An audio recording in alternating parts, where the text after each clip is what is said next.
Hi, everyone. Thank you for joining us today for our summer low protein cooking class featuring Amber Gibson, our low protein chef. Today, she will be walking us through a cooking demo featuring some farmer market recipes that work well for the low protein diet, along with things that you can find in the grocery store.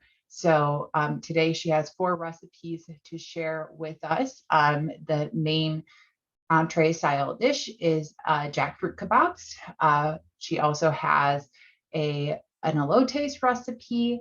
I think she has it as corn salsa. And then we have a watermelon and feta salad along with, oh, Amber, help me out here. Asian slaw, I think is Asian slaw, yeah. one for today. So I'm going to take my camera off screen here and I'm going to let Amber take over, but I will still be here chiming in. So if you have comments, you can put them in to the chat. If you're following along on Facebook, you can submit those through the live stream on our Facebook page, on HCU Network America's Facebook page. Otherwise, if you're in the webinar with us, you can submit them through the Q&A and chat feature. All right, Amber, you are up. All right. Welcome, everyone. Hope you enjoy this class. It is going to be very simple, easy recipes. I think the only one that's cooked is the jackfruit kebabs, but everything else can be made either the day before or the day of and can be shared with everyone. And it doesn't come with any special ingredients with the exception of the vegan feta. So we're going to get started. The first thing I'm going to do is the jackfruit kebabs, since I just prepped some outside on the grill. And basically I took the jackfruit.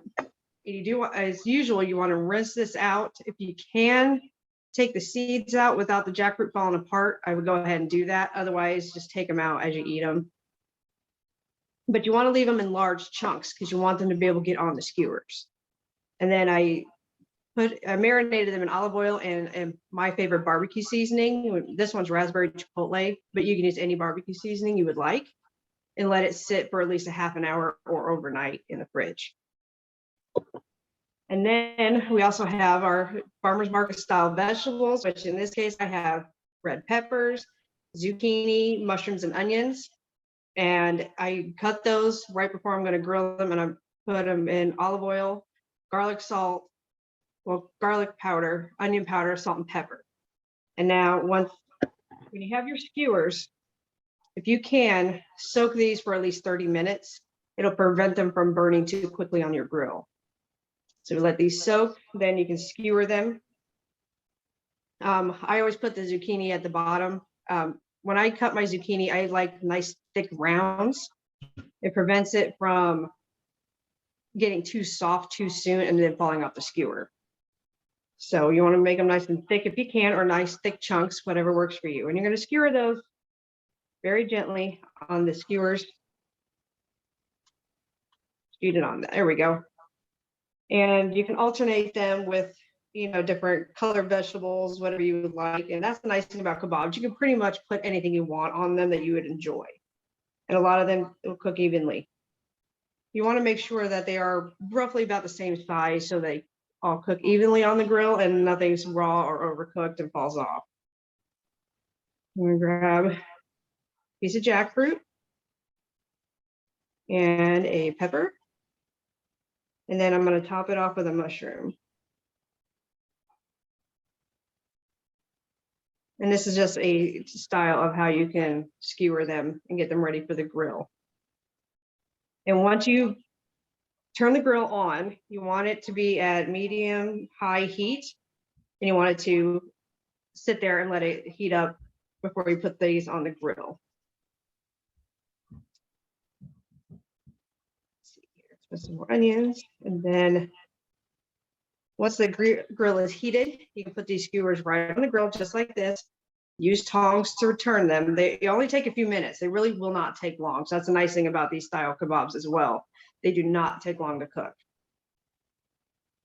So again, you can put them on the grill like last minute. They take about 5 to 7 minutes tops. These are always my summertime favorite,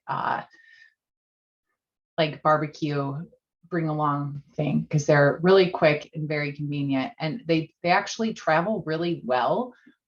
So all you have to do is throw them on the grill, and you don't have to worry about stuff kind of slopping everywhere in your car too. Right. So Didn't you take these to one of the Illinois meetings? yes, Before? I did. We had those at one of the PKU organization of Illinois, their family picnics. It was a few years ago, so they were a big hit. Yeah. So again, it'll take a few minutes, and I wouldn't put the barbecue sauce on till you've got them nice and marked on both sides of the skewers. And once you get those nice grill marks, then you can baste them with your favorite barbecue sauce, any barbecue sauce that you would like. And they should have a nice, decent char on them like that. And one thing I mentioned to Amber before is I have a tendency to like try to pack my skewers. And I was noticing on hers, she has much nicer grill marks. And I think part of it is she actually allows room to exist on her skewers. So Yeah. If you're wondering why yours don't get the same kind of grill marks, that might be why. Yeah. You definitely want to give them some space. Now, as you can see, some of the vegetables will shrink down some, and that's fine. But if you can give them some space to kind of like allow the heat to get all the way around in the flame, then you'll get those nice grill marks as you're talking about. So those are simple, easy. Again, they can be prepped the day before and then put on the grill the day of, especially the jackfruit. Definitely let the jackfruit marinate, because we all know that jackfruit doesn't have its own flavor.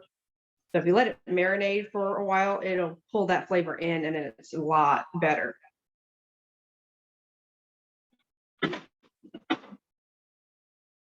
Is there any questions there? Don't see any yet, but Okay. Well, we're going to move on into the corn salsa. This is another one that can be done with corn that you get at the farmer's market. You can shuck it off the corn. And in this case, I did use canned corn for this one today. It's fire roasted, so it has some of those fire roasted marks in it. If you can do that on your own, it'll add a tremendous amount of flavor to this salsa. So the nice caramelization of the corn and the sweetness, it'll bring out a lot of flavor. So if you can do that, I would go ahead and do that. So this is about a cup and a half's worth of corn. And in this, we also have some diced onions, some sweet peppers for added crunching and sweetness, plus that color. You're going to blend those. This is going to be so colorful. It's going to look wonderful. This is about 2 jalapenos. If you don't like jalapenos, you can leave them out, but I do like them in mine. And the peppers and the jalapeno actually came out of my garden, so I pulled those out today, and I'm using them in this recipe. I'm cheating a little bit because I do not have any cilantro, but you would have about a teaspoon of fresh cilantro put in it. do you find that those the tubes of like, because I know that basil can sometimes comes that way too. Do you feel those are pretty versatile? Absolutely. I love these, especially ginger and garlic. You can always keep like the fresh cloves of garlic on hand, but you need it minced all the time. The tubes are great because you just measure out a teaspoon. That's about equivalent to a clove or half a teaspoon. And they're wonderful to use. So these are great staples to keep in your kitchen. I've always worried about those, just like, am I just signing No, myself up for the lesser version and spending like $5? I know it sounds silly because you can get a bunch of cilantro for like roughly $1, but I don't use it that much. Yeah. And I can keep it in my fridge, and I've been able to keep it for a while, but I still just don't use it. So I like to have this on hand so that when I make my own salsa or tacos, I can just throw this in there real quick, and it's no big deal. Yeah. So that gives you that option there. And now we're going to add a tablespoon of lime juice, which is 3 teaspoons in case anybody's wondering.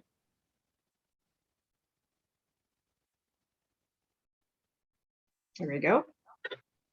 And on top of that, we're also going to do some chili powder and some cumin. A little bit of cumin goes a very long way, so I never do more than a quarter, or at least half of the amount for the chili powder. So half a teaspoon chili powder, quarter teaspoon of cumin. Have you ever tried it with like chipotle chili powder? I have not, but that would be really good too. And add that extra spiciness to it. Yeah, it just has like, it's almost like that sweeter flavor also. Yeah, chipotles can be a little bit sweeter. Yeah. Which might either add a little extra sweetness or just be just enough with the corn. That would be good too. I like to play around like subbing them together. Yeah, all those beautiful colors. So it's great salad. And anybody can use this. You can put them on tacos. You can add it to just dip it with chips. Excellent flavor. And we do add a little bit of vinegar here. I like apple cider vinegar when I use it. Are there other kind of vinegars that you would recommend using in addition with it? Like, not obviously at the same time, but are there other ones that you have found that work well? I love vinegar, and we have about 7 different types of vinegar in my house. And I love to use them for so many things. So if you go to a farmer's market and you see somebody selling oils and vinegars, stop in, take a look. Use your creativity because there's so many things you can use it for. And I have another example here. I'll show you in a little bit. But I mean, we went to a store in New York, and that's all my kids wanted to do was go to the oil and vinegar store and try all the different vinegars and all the different oils. Yeah, and definitely one of the favorite things to do. Yeah, I think it's great because like there's a lot of infused oils, and it really changes the flavor profile of the things that you're eating. Little kids might not be as receptive, although your kids are younger and it sounds like they are, but I know they definitely will. The fun part is they will allow them to taste them. So they'll give them little samples and they can taste them. And then every once in a while, they'll say, oh, I definitely want this. Like I have one that this is my daughter's go-to favorite is coconut vinegar. Oh, interesting. She likes it in her oatmeal. She likes it in her rice. Oh, and it has really nice flavor. And you can make this into a vinaigrette, make like a tropical salad. You can add it to fruit for a fruit salad. I mean, I love these vinegars.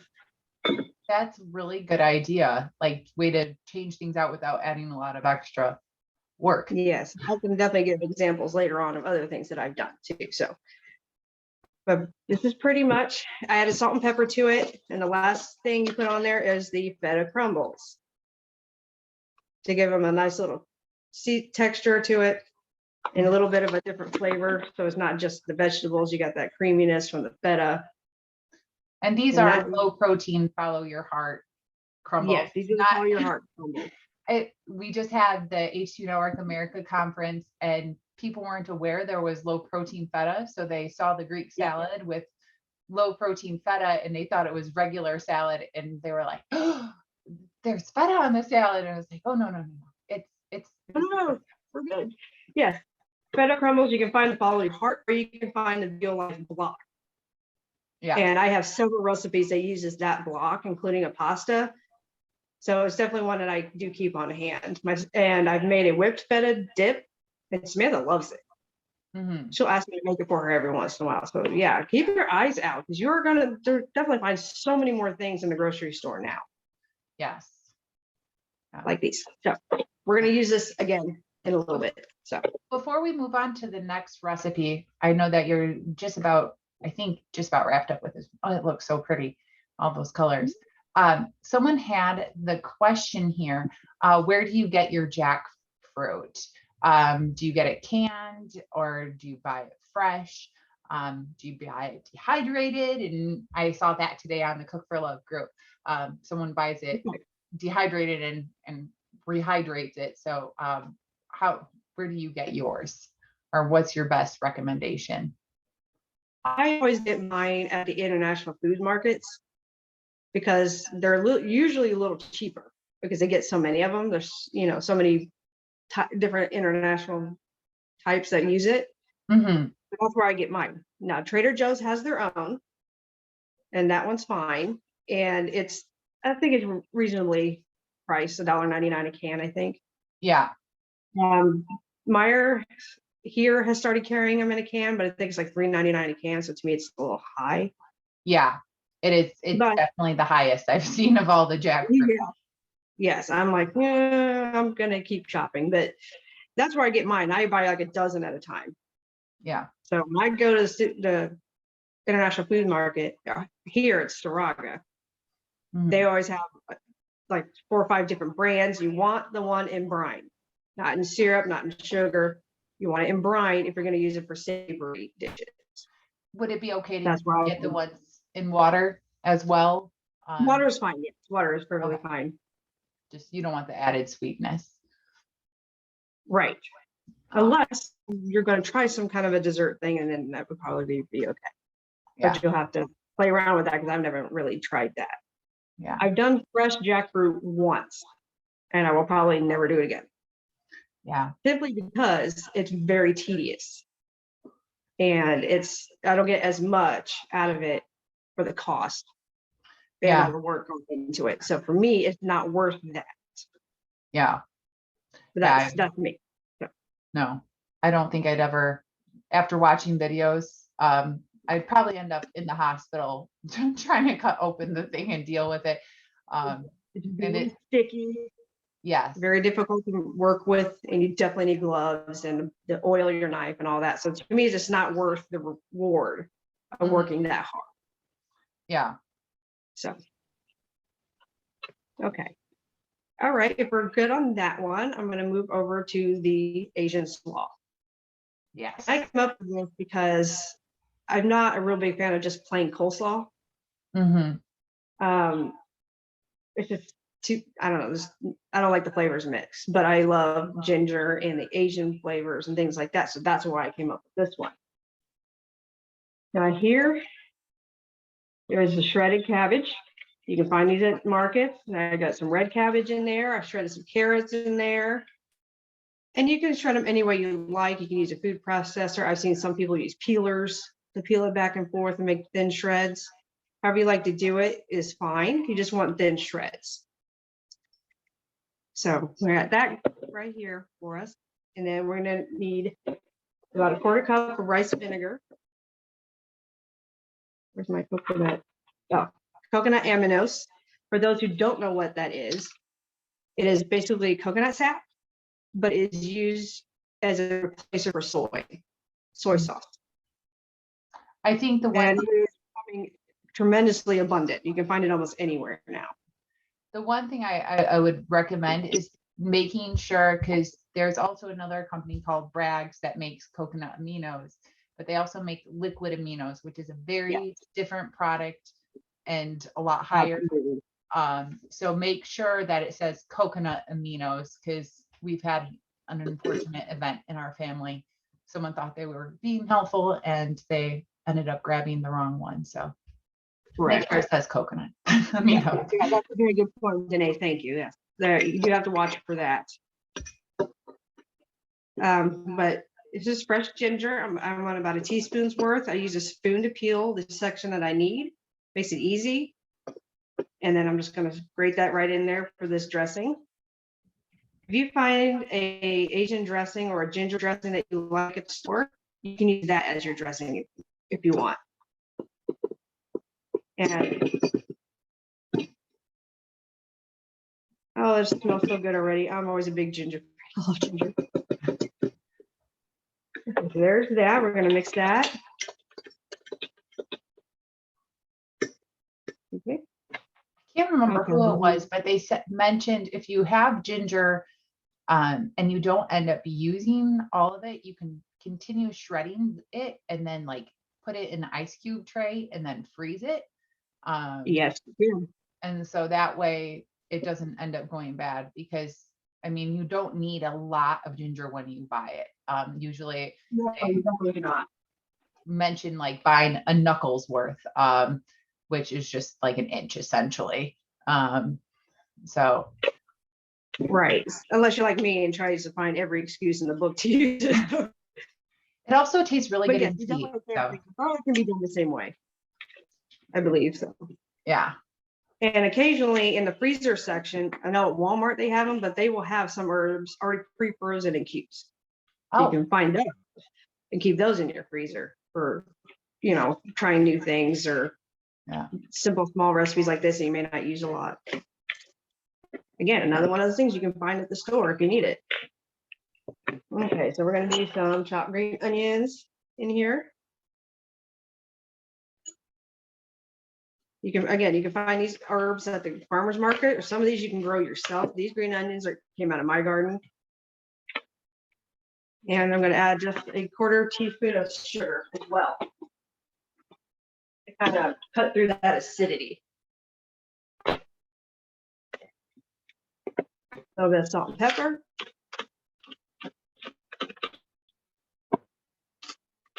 All my recipes are salt and pepper to taste. So I don't have specific amounts because depending on what ingredients you may be using, there may be plenty of salt in it or not. So by all means, use it to your taste and palate. But you can see, although again, a very colorful dish. This one is best if it can sit overnight. Let those flavors kind of meld and pull together. But I know Korean barbecue is very popular now.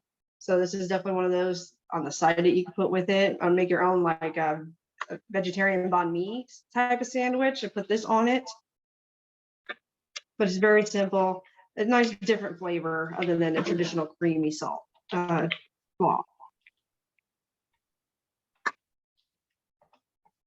I'm curious what banh mi is. I think I've had it.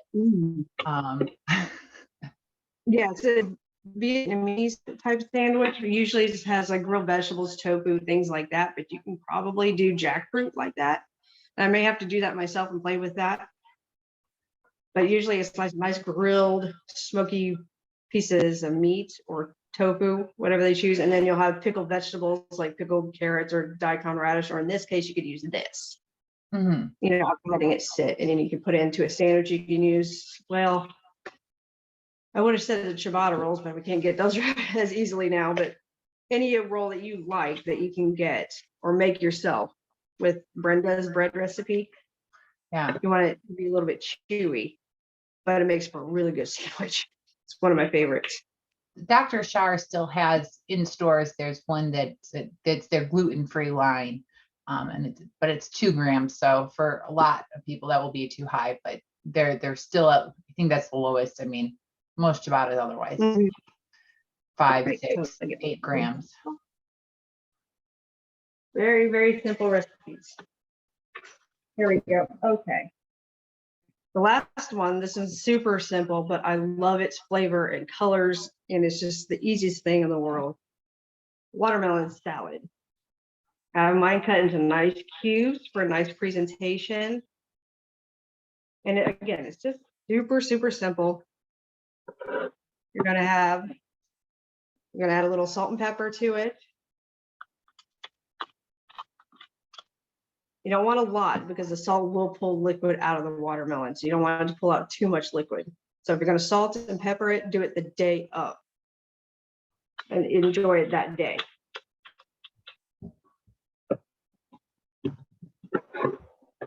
Now, going back to the different flavored vinegars, this one is a watermelon rosé. So you have a little bit of a sharpness because of the acidity. Vinegars.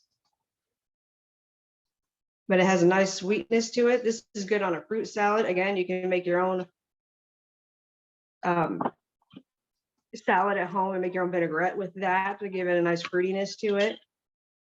I'm also just using plain vinegar. It goes really well with the watermelon.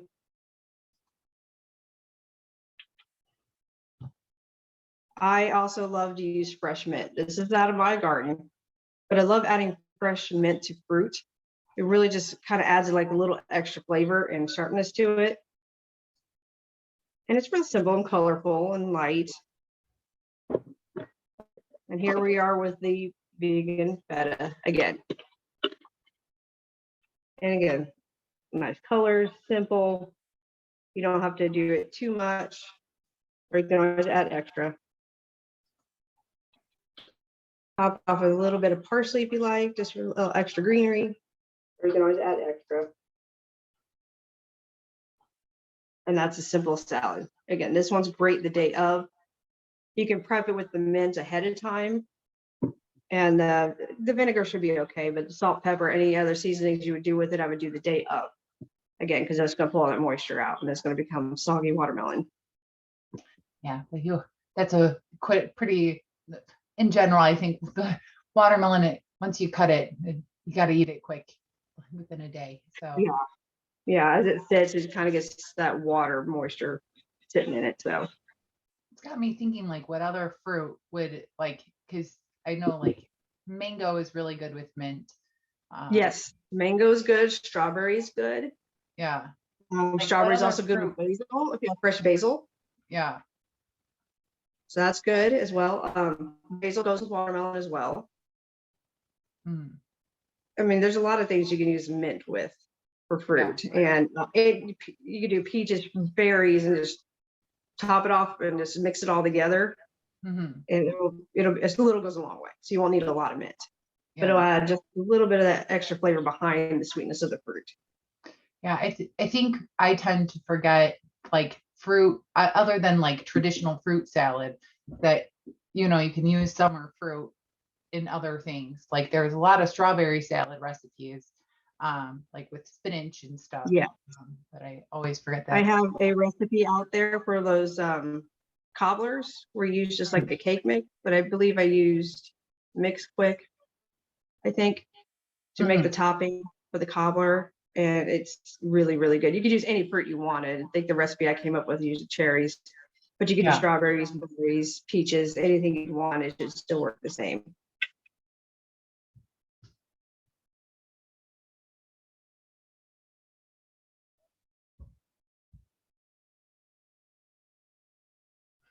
That's very good. Very refreshing.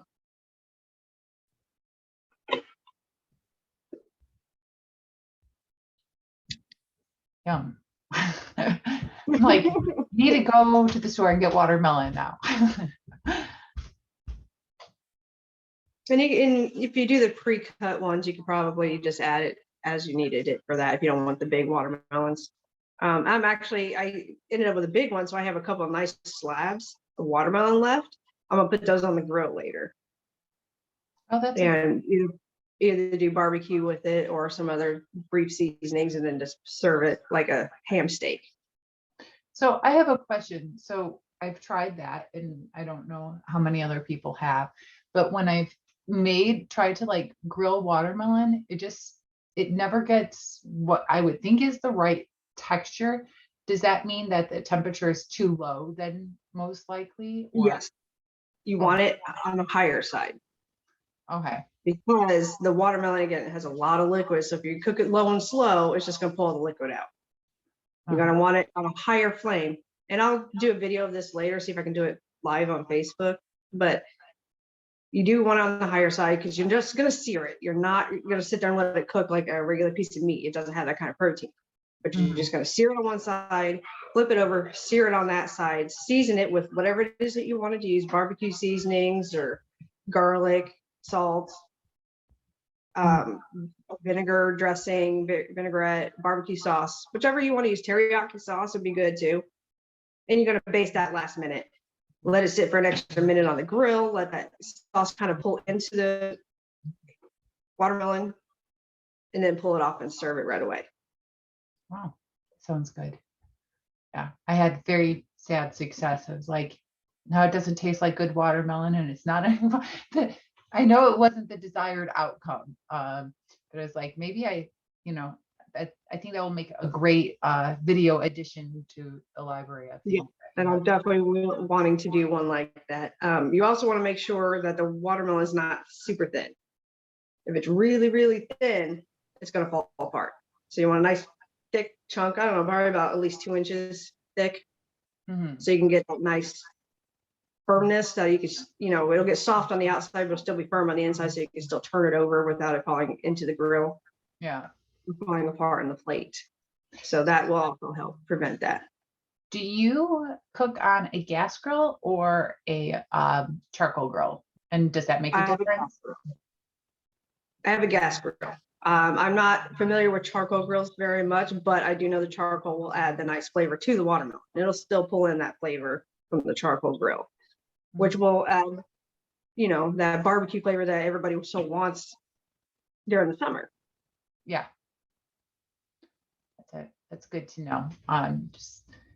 It's like maybe it was the type of grill, like looking for any reason other than myself to blame. Well, like I said, I'll put one on later and I will either do it live or I'll film it and then post it and just show you how I did it. Yeah. And how it came out. Because my son will ask for it grilled every once in a while. He likes it that way. Yeah. I think it's great to have some, because that's the one thing I think, well, here there's only 3 of us, so it takes a while to get through watermelon. So having different ways of preparing it is nice too. So that way I get food fatigue pretty easily.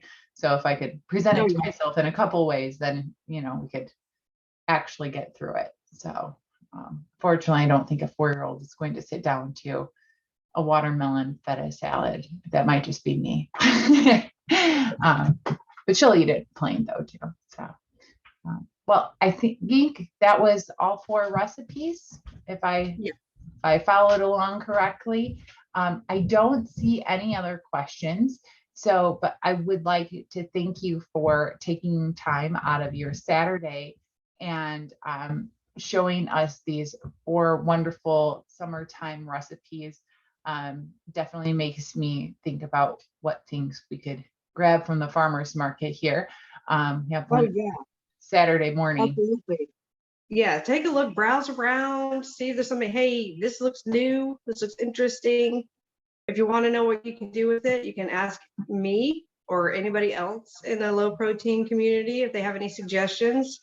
I do a lot of things with fresh vegetables, so I'm always here. If anybody has questions, you can just message me or leave a message out there for anybody to answer for you. Yeah. I also want to give a plug for your grilled sweet potatoes. Those are phenomenal. That's usually what I make alongside the jackfruit, but they take a little bit longer, but they are definitely worth the time. Oh, it's so good. I can taste it now. So if you're getting ready for different barbecue events this summer, or even camping, I mean, there was even a post, I think earlier today, somebody was asking what they could do, and I just posted all these that we were doing today, the jackfruit kebabs and the salsa, the fruit salads. Mm-hmm. But I also mentioned the grilled sweet potatoes. Those are pretty, if you cut them a little bit thinner, they may not take as long. If you don't want the big chunks, you can do thinner ones and make them a little longer so you can easily put them on the grill, and those may save some time. Yeah, but they are really good. Oh, then the grilled cauliflower. Yes. Oh, yeah. Grilled cauliflower steaks. Yes, those are really good. So good too. Amber could have us eating all summer with her recipes. So, well, thank you again. We will be sharing this out on our YouTube channel after I get it processed, but it is available on Facebook for those who are on Facebook to review at their convenience. And you can find these recipes on cookforlove.org and also on HCU Network America's website under their resources section. Thank you again, Amber. Thank you. I'm always happy to be here. All right. Have a good afternoon. Thank you, guys.